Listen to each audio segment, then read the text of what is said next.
prevent yung fault to enter yung kasunod na area. Kaya tawag sa kanya is prevention or mitigation. We do not turn off or we do not shut down yung fault. Kahit anong mangyari, palagi kayo nagkakaroon ng electrical fault. Usually, ang isang power system, meron niyang circuit breakers, may mga relays yan, and those relays yun yung nagbibigay ng protective coordination natin. Okay. So what do we call a protective relay? So a protective relay is just a device that detects the fault as well as initiate the operation of the circuit breaker so that you could isolate the defective element from the rest of the system. And also, sila yung nag-detect ng abnormal conditions under normal and fault condition. So kasi mini-measure mo yung mga voltage and current. Kaya kaya niyang mag-detect yung value kung meron kang fault or wala kang fault. So think of it as an initial or yung parang primitive stage ng isang AI. So karaniwan, you record data, you measure voltage and current. So pag may mataas masyado yung voltage or mababa yung voltage or mataas yung current or mababa yung current, pwede na sabihin, may short circuit or may fault. So kailangan natin. So yun yung ginagawa ng isang protective relay. So ano ba kailangan para masabi mo maayos ang isang protective relay? So kailangan selectivity, speed, sensitivity, reliability, simplicity, and economy. So yan, kumbaga yung common requirements so that you would say that you have a good protective relay. Pag sinabi mo selectivity, ibig sabihin lang noon kaya niya mag-detect kung ano yung dapat isara bukas. That is just the ability para hindi ma-affect yung buong system. Kumbaga, iniisip na niya kagad pag ito yung sinara, masisira yung ibang part or masisira yung operation. So, proper selection kung ano dapat yung i-open or i-close ng circuit breaker ko, yun yung ginagawa ko dyan. Second, yung speed. Kailangan mabilis mong ma-detect yan. Kasi, take note, ang electrical fault is in terms of milliseconds. Mga 10 milliseconds or less. Yan nga yung transient and sub-transient period na tinatawag natin. So, you would learn yung mathematical computation nun by next week sa E415 kasi short circuit analysis na tayo. So, dun na papasok yon kung bakit sinasabi natin kailangan ng speed. Why do you need speed na? Sensitivity. So, kailangan maging yung value natin ng relay is very sensitive dapat. In the sense na hindi siya mag-50 trip kung let's say yung value is dahil lang nagkaroon ka ng motor starting. So, balikan natin electrical machines. Di ba pag nagbukas ka ng motor, may mataas na current yun. So, yun yung tinatawag nating starting current. Hindi dapat magbukas ang breaker dahil may nag-start ng motor. So, minsan may nangyari yun. So, pag nakita nyo minsan biglang nag-blink yung ilaw, baka may nag-start ng motor or whatever. Karaniwan sa mga industrial or commercial establishment. So, ina-avoid natin yun. So, kailangan maayos yung pagkakaset mo sa protective relay. Reliable. Pag sinabi mong reliable, ibig sabihin, kailangan siyang maging available in all times of fault. So, as much as possible, we aim 100% reliability. Pero hindi naman nangyayari yun. So, reliability yung tawag natin doon. Then, we have simplicity. We use yung ating relay as simple as possible. Hindi tayo gumagawa ng complicated na protection system. Kasi isipin nyo na lang kung complicated protection system yan, pag ginawa nyo na yung debugging or let's say troubleshooting, mahirapan. So, kaya nga hindi maganda minsan na yung ating mga distribution system is mga salabat-salabat yung wiring. Kasi mahirapan na tayo ma-indicate kung saan yung dapat na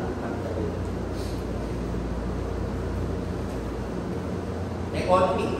Siyempre, kailangan natin as much as possible, maging mura siya. So more or less, 5% of total cost yun. So usually, if you do a project, sabihin natin, you do an electrical system project, sabihin natin 10 million yung cost ng project na yun, kailangan 5% lang ng 10 million is for protection. Hindi mo kailangan i-exceed doon kasi masyado na siyang mahal. So yun yung karaniwan na scale na pinoconsider natin.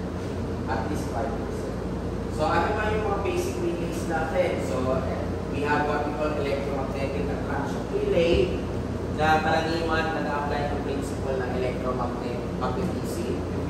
Meron tayong armature type sa solenoid. So pag sinabi mong armature type, ito yung figure na. Then pag solenoid, ito naman yung type natin. Then we have also yung induction. Yung induction naman, it works with alternating current AC. Yung unang dalawa, it's more on AC operation. So ito yung mga different types. Shaded pole, wattmetric type, saka top type. So shaded pole, ang ibig sabihin nun is meron ka lang copper ring or coil na naka-short circuit and dun ka nag-a-apply ng tinatawag natin shaded section. So ito yung example ng isang wattmetric type natin. So kaya siya tinawag ng wattmetric type kasi ang kanyang configuration is parang kagaya sa wattmeter. So ang wattmeter is merong voltmeter at saka may ammeter. We have also yung cup type, kaya siya tinawag na cup type dahil yung cup. Yun yung nasa nila doon. Cup type. Then, we also want to make sure na tama yung timing natin sa relay. Kasi, hindi yan dapat masyadong mabagal, hindi rin yan dapat masyadong mabilis. So, there is what we call type of operation. So, sa 415, once natapos na natin short circuit analysis, ang kasunod natin na discussion would be how to compute the correct timing ng relay. Na karaniwan, yun yung binibili mo sa, sabihin natin, bibili ka ng relay, may mga settings yun, paano mo masaset na maayos yun? So may computation din tayo. So we have instantaneous and inverse time. Ang instantaneous, ang ibig sabihin, ito yung ginagamit mo pag instant. Pag sudden increase, automatically cut off siya. Ang inverse time naman is more or less yung kanyang value is inversely proportional sa magnitude ng actuating quantity. Pag sinabi mo actuating quantity, it means kung sino yung bubukas or nagsisignal na magbukas yung relay natin. We have also other types of relay.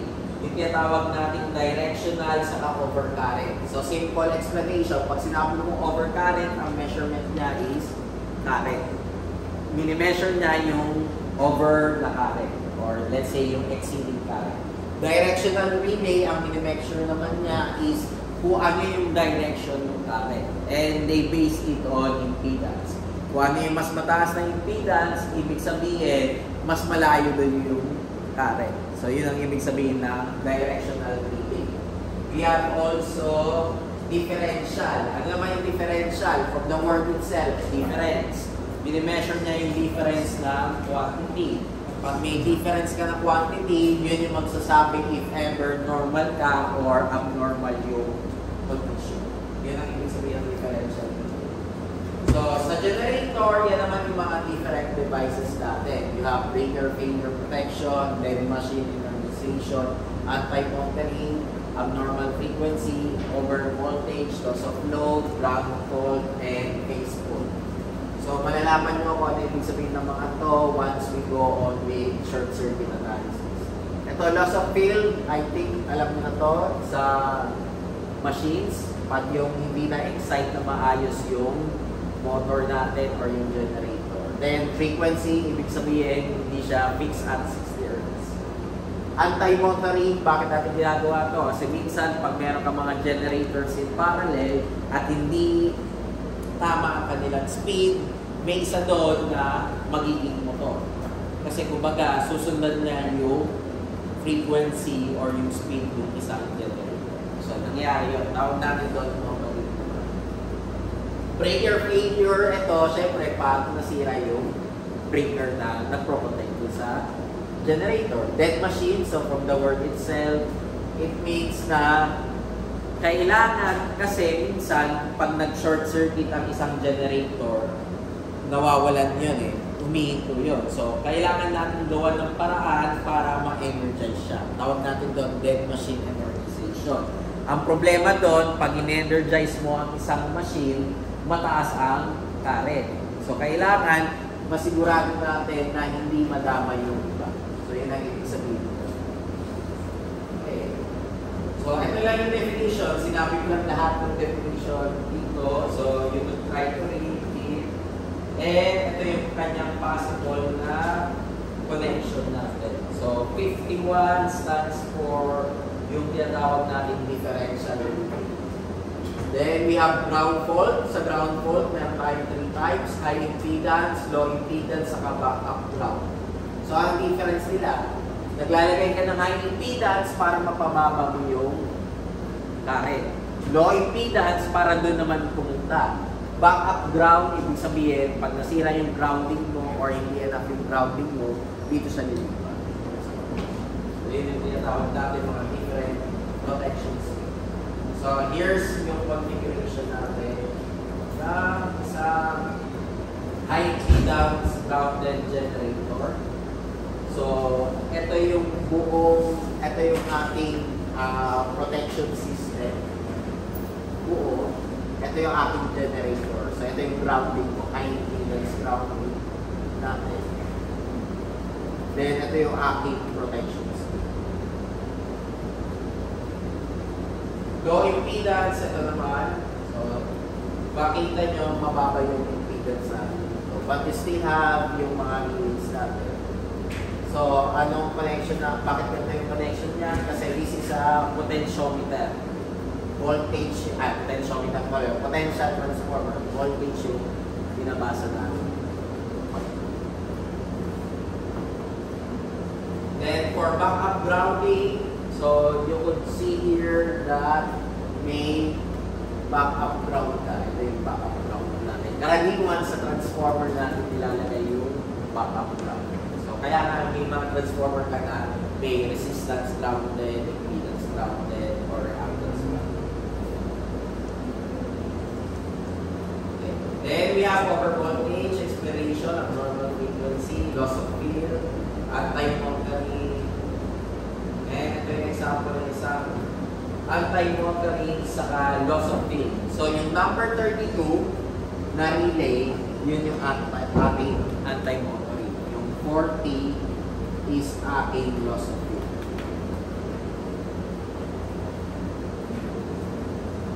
Yung power source na to, karaniwan DC yan.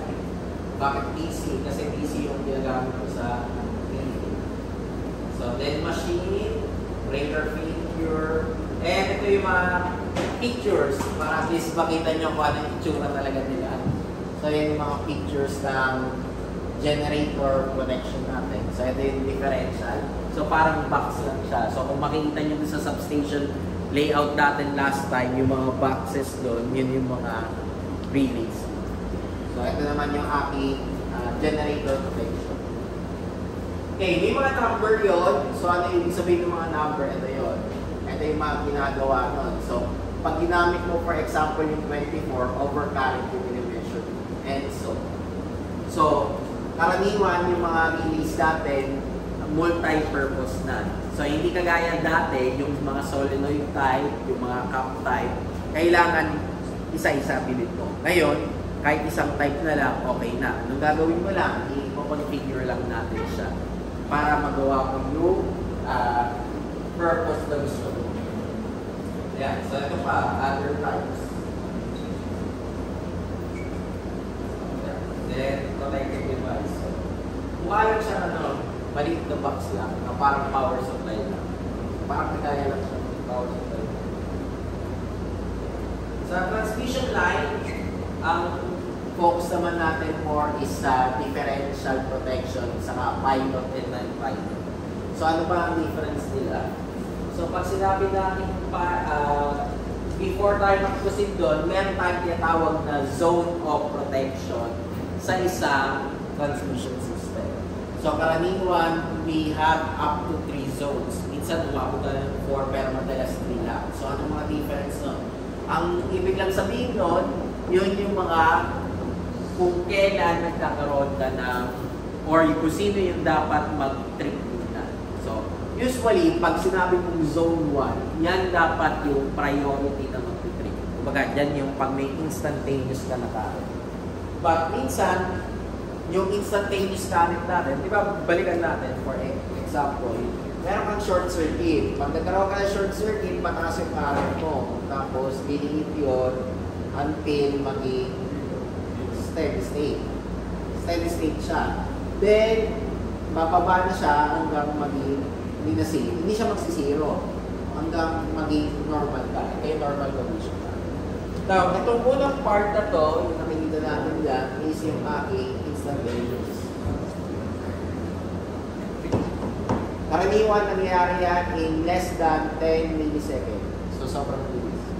Pero, minsan kasi, yung value na yon is hindi enough para magbukas yung breaker or yung relay. So, ano mangyari? Magta-travel yon. Pupunta siya sa zone 2. So, yung zone 2 naman dapat. Kung ayaw pa rin nun, magta-travel ulit yon hanggang pumunta siya ng zone 3. So, yun yung tinatawag nating zone of protection. Ayan. So, usually, yung zone 1, yan yung instantaneous tripping. Zone 2, ito yung delayed tripping kasi ang nangyari sa kanya is papunta na siya sa transient and steady state. And zone 3, ito naman yung backup. Pag sinabi mong backup, in all else fail or in all breakers na nag-fail, siya na dapat yung sasalo. So, hindi dapat mag-fail yung backup. Kasi pag nag-fail yung backup, yun na yung sira na yung system or yun na yung nagkakos ng blackout or brownouts natin. Pero kung zone 3? So far, enough na ang zone 3. Pero wala naman nagsasabi na hanggang zone 3 ka. Gusto mo hanggang zone 5, okay lang. Pero enough na minsan hanggang zone 3. Kasi karaniwan ng zone 3, ang tawag lang naman natin doon is backup lang.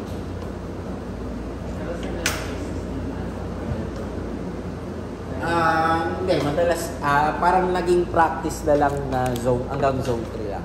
There are cases kasi na pwede mangyari na ganito yan. So, may generator ka. Tapos may breaker ka dito, tapos bus bar, tapos breaker ka dito, transmission na, breaker. Tapos, ito yung aking breaker, tapos hindi natin yung motor ka. Tapos dito may breaker ka ulit kasi nakatapit to papunta sa isa pang generator na then may breaker ka ulit.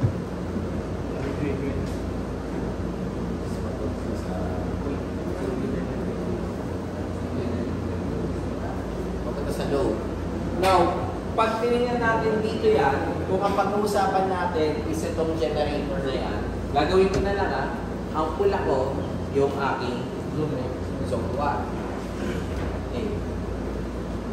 Then, ang zone 2 ko, karaniwan, ito na. Itong part na yun. Then, yung backup natin is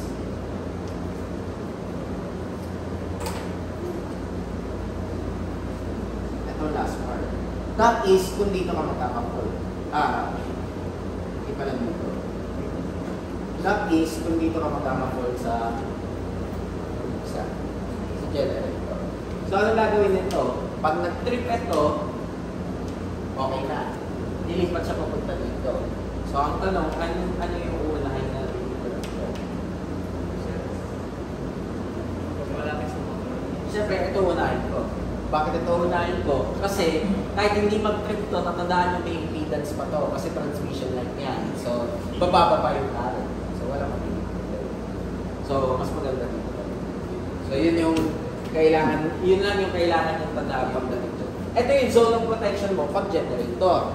Pero pag dito sa motor, iba naman ang zone 1 mo. Ang zone 1 mo is ito, ang zone 2 natin is ito, and zone 2 natin is ito. So, ganun yung magiging difference natin pagdating sa zone of protection siya. Actually, marami talagang backup yan. Ito, backup yan. Ito, backup po na rin ito. Ito, backup po na rin ito. Hindi kaso, ang problem, kung ang tatanong nyo, sir, pwede bang dalawang breaker ganyan? Pwede. Huwag mo yung gawin, redundancy yan masyado. Hindi mo na kailangan gawin na dalawa yun. Sabihin natin, sir, lalagyan ko ng dalawang breaker. Wala rin yan, huwag mo yung gawin na rin yan. Kumbaga, anong use nun kung gagawin mo? So, karaniwan, ang placement ng breaker mo is kung saan may mga important ka na mga equipment.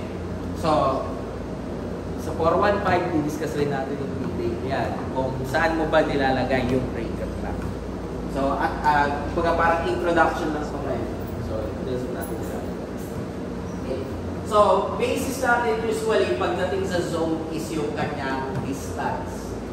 So, kung dito nga yung aking short circuit, syempre, pag nag-compute ka ng distance, mas malapit siya sa generator. Kaya ito yung mag-trip. Pero kung let's say, ito naman yung comparison natin, so i-check din niya kung alin yung mas malapit yung distance, for example, dito. Sabihin natin, mas malapit to kaysa sa motor. So, ito yung bubuksan ko na lang. Bago ko buksan ito. So, mangyayari niyan, unang magbubukas ito. Since nagbukas ka na, pupunta siya dito. Pagpunta niya dito, binuksan mo to, so dediretso siya dito. Tapos pag na-sense na nito na malapit na dito, saka siya magbubukas. So distance ang basis natin. Wherein yung distance na yon, ang quantifiable value niya is either impedance or voltage drop. Kasi alam naman natin na pag lumalapit siya, mas lumalaki yung value. Kasi mas malaki yung kino-consider mo na distance ng impedance natin. So, yun yung difference natin. Okay. Then, ito yung typical protection pag meron kang capacitor na i-install. So, karaniwan pag naglagay ka ng capacitor sa transmission system mo para, sabihin natin, pataasin mo yung voltage, may protection yun. So, ito yung mga protection niya. Meron kang breaker, may varistor ka, at saka meron kang spark gap. So, para saan yung spark gap? Kasi minsan yung capacitor nag-spark yan dahil mataas yung charge niya. Yung varistor natin is additional para dun sa breaker. Then, we have yung bukang sungay sa transformer or sa distribution system. Tawag natin dyan is surge arrestor. Karaniwan ginagamit natin siya as insulation. So mas madalas ang purpose nito is dahil minsan pag nagkaroon ka ng sudden influx ng current, nagsusurge yan sa linya. Mabilis yan, as in milliseconds, parang speed of light lang yan. So para maabot, hindi pala milliseconds, less than pa. So kaya speed of light. So, which is times 10 to the 8 yun, di ba? So, ito yung ina-avoid natin. At ito yung dinadagdag natin para ma-minimize natin yung surges natin. Additionally, pag tiniglatan yung mga transmission system mo or distribution system mo, sila rin yung sumasagot. Aside from the lightning rod na meron yung mga building. So, yung building na yon kaya nilalagyan nyo yung lightning rod, hindi dahil design yun. Kailangan nila yun kasi kung hindi nilalagyan yun, there's a possibility na yung buong building is maapektuhan. Ang surge arrestor, more or less, parehas lang sila ng insura, pero ang lightning arrestor is more on para sa lightning. Ang surge is not necessarily sa lightning. Kasi pwede, sabihin natin, nag-switch on ka lang, may current yun na mabilis na dadami na. So yun yung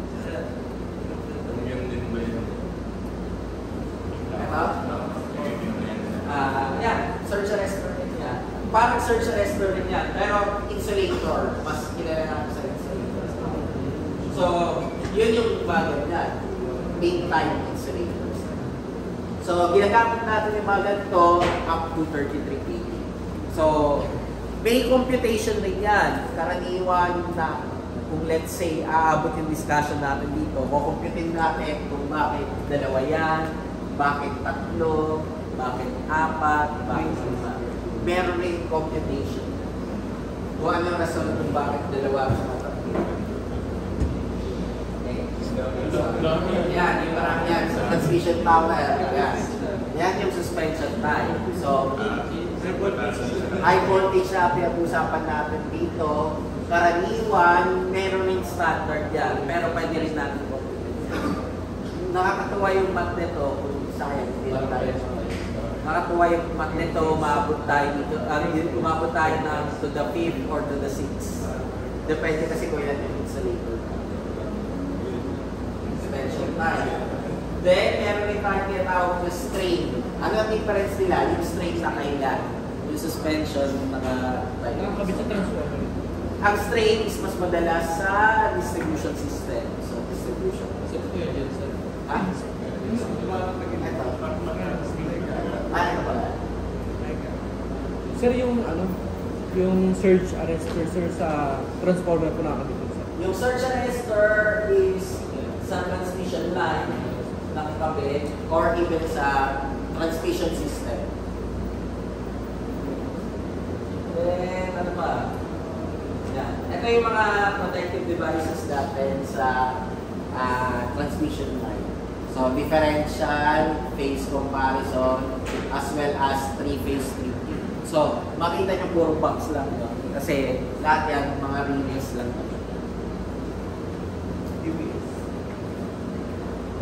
So, ito yung mga pictures nila. So, high-speed current differential protection. Ayan. So, that is just an overview ng protective devices na ginagamit mo sa distribution and transmission system. Now, with that in mind, okay na tayo doon, pwede tayo mag-proceed sa kasunod. Yung kasunod na, if you want to read, nandito naman, then ito is common links lang naman siya, pwede nyo puntahan. So, for instance, let's say, puntahan ko lang ito. Sana pwede sa kahit isa. So, papakita lang dyan kung ano yung mga tinatawag nating zones. So, yung iba, ang tawag ko sa kanya is valve zone, transformer zone, sub-transmission line zone. So, mga zone of protection yan. And motor zone. Pero pwede mo sabihin, ito yung zone 1 mo, ito yung zone 2 mo, and so. Pero pwede mo rin i-base siya sa pangalan. So, pwede nyo masahin na lang. Maganda kasi yung ano niya yung topic na dito. Pinapakita lang niya dito kung saan yung selectivity, kung bakit sinabi yung selectivity siya. And then, ito naman, yung isa naman, this is more on coordination study. So, ano yung mga pangalan ng release niya. At saka, how do you coordinate? So, for instance, let's say, pag dito tayo nagka-fault sa part na to, ano ba unang dapat mag-treat? Since malapit siya dito, ito dapat. Ito yung protected zone. Hindi dapat ito yung mag-treat. Hindi dapat ito. So, hindi dapat ito. Dapat ito. So, kung let's say meron kang distribution system. So, lateral yan. Yung lateral, ibig sabihin yung mga nakaparal na papunta sa, let's say, bawat street, di ba may mga distribution lines doon. Let's say, sabihin natin Aglegi, sabihin natin Kasal, sabihin natin Mendiola, or whatever. So, kung let's say nagkaroon ng short circuit sa Aglegi, hindi dapat maapektuhan yung Kasal or yung Baguna. Unless sobrang laki ng current na umabot dito sa system. So, yun. So, yan yung mga issues na tinatawag natin.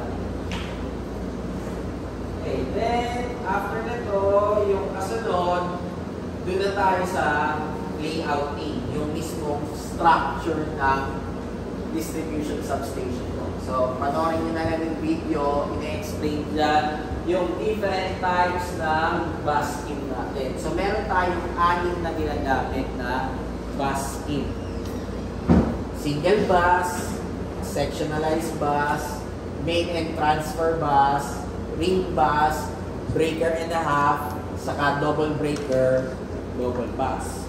So ano ang difference nila? Madali lang silang tandaan in terms of picture. Okay, so pag pinuntahan natin yung picture, ito yung picture nila. So pag sinabi mong single bus, ibig sabihin, isang bus bar lang yung ginamit mo. Wala, kaya na single eh. So isang bus bar lang yung ginamit mo. So single bus ang tawag natin. Pag sinabi naman natin sectionalized bus, ano ang ibig sabihin ng sectionalized bus? Meron kang switch dun sa bus. Nagkaroon ka ng section. Ang maganda sa sectionalized bus is, kung let's say nagkaroon ka ng fault sa isang part, pwede yung isang section na lang yung mapintahan mo. Yung isa, stay operating. So kaya siya tinawag na sectionalized bus. Take note na yung pag-design ng breaker nito, hindi nagbabago. Ganun pa rin. Ang nangyayari, dumadami lang yung breaker na dinedesign mo at saka yung bus. Main and transfer bus. So ano yung ibig sabihin ng main and transfer bus? If ever, let's say, nagkaroon ka ng short circuit sa isang part, pwede mong i-transfer doon sa isa. Para hindi na lang matamaan yung main bus. Kaya tawag sa kanya main and transfer. So meron kang main line at saka may transfer line. So we use this one if ever, let's say, nagka-short circuit ako, for instance, dito tayo nagka-short circuit. So pwede ko na lang siya i-transfer para doon sa i-transfer na lang para if kahit sabihin natin na mag-open tong part na to, meron pa rin siyang masusupplyan pa rin. Kumbaga, in-isolate ko lang kung saan lang yung may short circuit.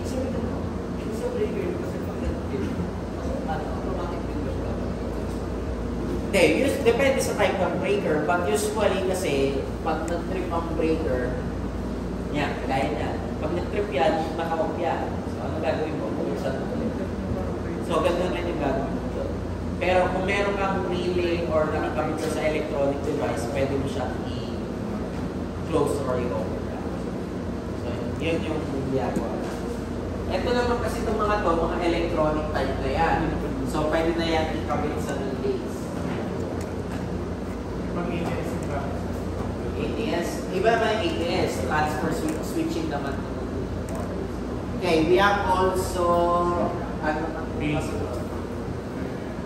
additional na configuration ng main and transfer bus. Ngayon naman, magkatabi naman siya dito. So, pwede mangyari, if ever, let's say, nagka-short circuit ako dito, pwede ko i-transfer siya sa kabila. So, yun yung difference naman. So, ito yung single line diagram. Yung dalawang nasa baba, huwag yung problemahin yan kasi yung AutoCAD view lang yan. Kumbaga, top view and side view lang. We have also ring bus. So, from the word itself, kaya siya tinawag na ring bus kasi ring, paikot. Meaning to say, pag nag-trip ka dito, okay na. Kasi pwede naman siyang umikot sa kabila para supplyan. So, kaya meron ka tinawag na ring bus. Kasi, yung sa trip, kasi yung alin? Depende kasi kung ulitin natin na, depende sa relay ko. So let's say, nandito ka, so check niya po muna kung saan mas unang tatama yung current. Kasi kung saan yung mas mababa yung impedance, doon pupunta yung current. Ganun naman ginagawa na, ganun yung rason, di ba? Kaya nga kung makikita nyo, kung may picture tayo yun sa Ohm's Law, di ba? Yung picture natin sa Ohm's Law na yung current, yung pinapasok natin sa maliit na butas, tapos yung maliit na butas yun yung resistance mo. So, pag mas maliit yung butas na yon, mas restricted yung pag-flow ng current. Kaya natawag sa kanya, resistance. You resist the flow of current. Yun yung reason. So, for instance, mas malapit yung fault dito. So, ito yung mag-open. Since nag-open to, wala kang connection dito, diba? So, wala pa rin problema kasi hindi pa rin siya umikot sa kabila. Okay. So, view lang yan, hindi nyo kailangan gawin na. Then, we have breaker and a half. Kaya siya tinawag na breaker and a half kasi nag-a-add ka ng additional configuration. Kasi kahit sabihin natin, i-remove ko to, okay lang. Buhay pa rin yung system ko. Parang ano siya, more or less for maintenance. Let's say, gusto ko i-maintain itong part na to. So, pwede kong i-off to. Pero buhay pa rin to dahil meron akong additional na breaker. Kaya siya breaker and a half kasi 1 half. So, ito buo, tapos ito pala. Tapos na rin. Ha? Parang rin. Dito na. Hindi, nakapaspar siya. Nakaparallel kung tatlo. Kaya for example, i-maintain mo itong part na to, di ba? Meron ka pa rin protection kasi nandito sa taas. Meron ka pa rin breaker. Kaya tawag sa kanya, breaker and a half. Ay, wala. Then, yung last natin, double breaker, double bus. Kaya siya tinawag na double breaker at saka double bus kasi times 2 ang lumalabas dyan. So, kumbaga, kahit wala yung isa, buo pa rin yung isa. Okay. Computation na to, walang problema. Kailangan yung computin lang dito yung mga breakers at saka yung mga switches. Which is redundant lang. Sabihin natin kung 10 ampere yung ginamit mo dito, 10 ampere yung gagamitin mo sa iba. Assuming yun yung flow of current natin. So yan yung bus scheme na tinatawag. Okay. From there, tapos na natin yung buong distribution system. So pupunta na tayo sa power transmission. So pag sinabi natin power transmission, include niya lahat ng structures, lahat ng equipment, kasama dyan yung mga source of supply, line switching, conversion mo, as well as yung mga arrangement natin. Pero sa electrical engineering, meron tayong dalawang transmission system. Meron tayong tinatawag na power transmission system, yun yung ginagawa nyo. Yun yung ginagawa ng isang electrical engineer, yung power transmission. Pero meron din tayong tinatawag na communication transmission. So yun naman yung ginagawa na electronics. But more or less, the computation, ang difference lang naman nila is sa inyo naka-kiloampere, naka-megawatts. So malalaki. Sa kanila naka-micro or naka-milli or naka-nano. So maliliit sa kanila. Maliliit yung mga values. Pero yung computation mo more or less the same lang. Kailangan mong pababahin yung losses. Kasi dito, kaya mo pinapababa yung losses para mataas yung mabigay mo na generation capacity, efficiency. Sa kanila, kaya mo pinababahan yung impedance or losses para yung data transfer is mabilis. Kaya nga, karaniwan, bakit nagiging fiber? Bakit let's say, hindi na copper? So ano yung mga rason yun? Kasi ang copper, mas mataas ang losses kaysa sa fiber optics. Pero malas mo kung ang building mo is copper yung loob. Kahit sinabi mong fiber yung labas mo, pero pagdating sa loob is copper, don't expect na same speed siya sa iba. Kasi may mga ganong pieces ka. So, ito yung figure lang. So, yung nasa taas na transmission line, yung galing sa generator, tawag natin primary transmission. So, ito yung usually matataas yung voltage. Umabot yan ng 765 kilovolts, 1,000 kilovolts, etc. Sa Pilipinas, ang pinakamataas so far is 230 kV AC lines. So, yun yung mga transmission lines na makikita nyo pag dumadaan kayo ng expressway. Expressway na eh. Expressway na. Bukid. Bakit naging bukid yun? Pero yung connection na papuntang Visayas, yung HVDC natin, mas mataas yun. Nasa 765 kilovolts yun. Pero DC yan. Direct current. So yun yung Then, bababa yun ng konti. Tawag na natin doon sa secondary transmission. Pagkatapos sa secondary transmission, pwede siya pumunta sa primary distribution or sa secondary. Yung primary distribution naman, nakakabit dyan karamihan mga 3.3 kV. So mga SM, or let's say mga malalaking building na matataas yung load. Pag let's say, bumaba na siya, papunta sa poste, numeralka, etc., ang nakakabit na dyan is yung mga bahay natin. Mga secondary distribution. Yun na yung voltage na around 400/200 volts. So, hindi ko na babasahin to, nakalagay naman dyan yung purpose ng transmission. And kagaya ng distribution, may dalawa ka, overhead and underground.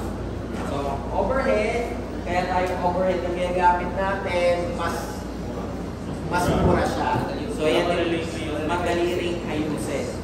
So, yan na yung mga steel tower, pole structures, let's say, yung mga pin type, etc. Underground, more or less, mas ginagamit yan sa populated area. Densely populated. Kaya makikita nyo sa Makati, medyo walang masyadong mga residential nasa ilalim siya. Kahit sa Taguig, sa BGC, sa Davao, so more or less. Pero yung ibang lugar, now, pag-usapan natin yung transmission. So, transmission, ang kailangan yung tandaan, ito yung kanyang component, conductor.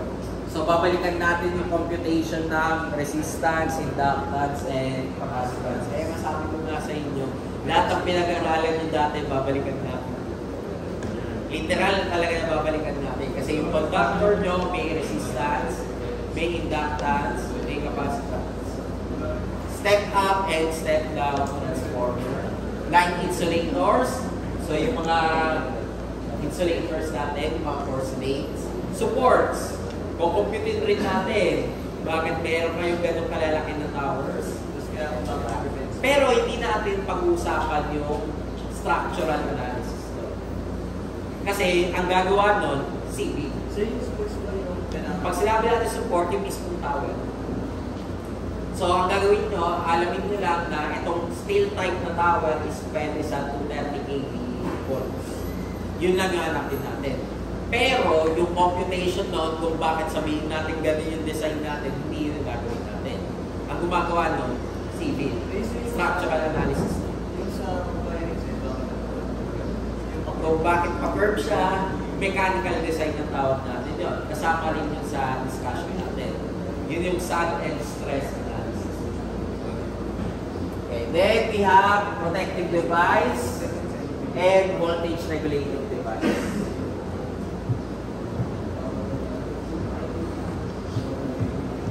Okay, now pagdating sa transmission, you have a choice kung DC or AC ang gagawin. Dati DC, yung panahon ni Paring Edison sa Tesla. So, may DC pa noon. Ngayon, purely AC na tayo dahil nga nakita natin ang advantage ng AC. So, pero may advantage pa rin yung DC ha. So, ito yung mga advantages niya at saka disadvantages niya. More or less, makikita nyo ang dami ng advantages kumpara sa disadvantages, pero ang result kaya tayo ng AC is dahil dito.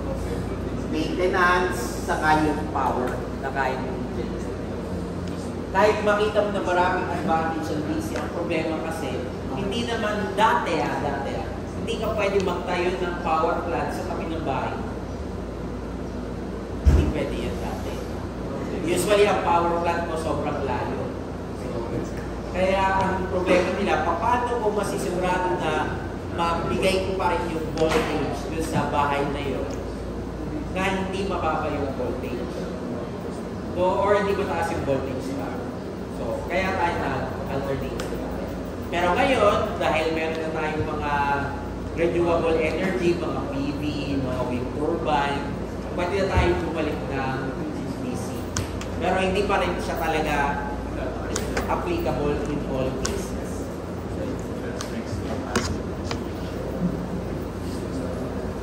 So, isang paraan para gawin yung DC na connection sa isang existing na AC is maglalagay ka ng tinatawag nating HVDC system.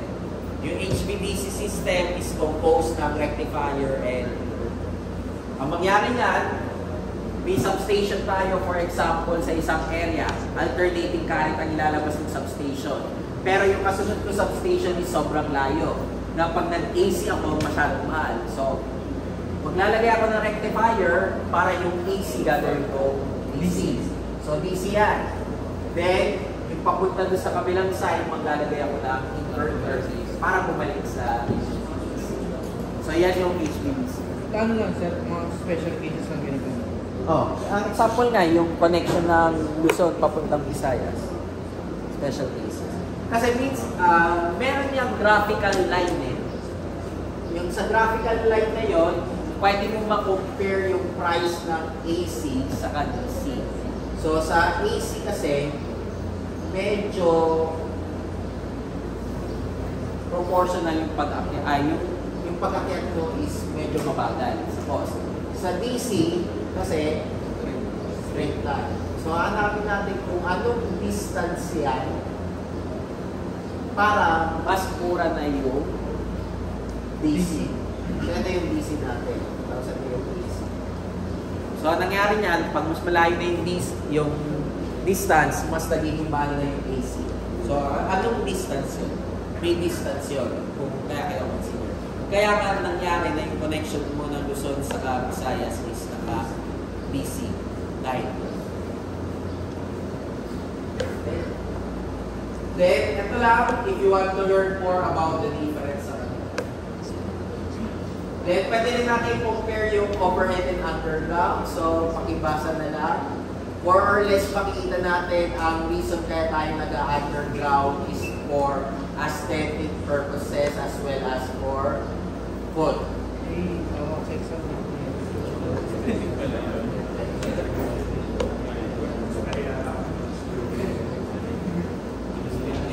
Sige, 5 minutes break, 10 minutes break. Aesthetic pala yun.